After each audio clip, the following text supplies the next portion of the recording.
Welcome to Kenton's videos. Enjoy the video. In this video, I will explain how to change your default font in Google Chrome. First, open your Chrome browser. Then, click on the three-dot menu located in the top right corner of your browser window. From the drop-down menu that appears, select Settings. Once in the Settings, look for the Appearance section on the left-hand side and click on it. This is where we'll begin our font customization journey.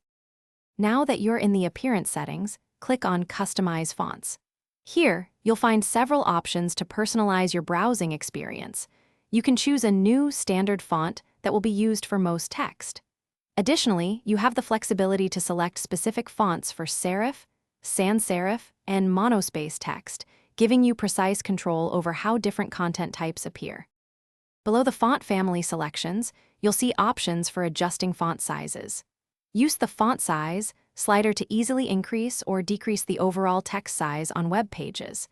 This helps tailor the display to your visual comfort.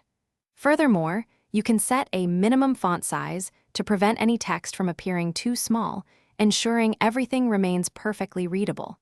These adjustments apply immediately.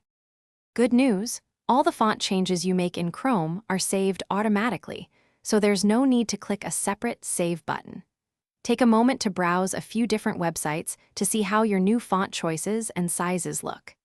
If you ever decide you want to go back to Chrome's original font settings, simply click the Restore Default Settings button at the bottom of the font customization page. Thanks for watching. Consider subscribing if we helped you.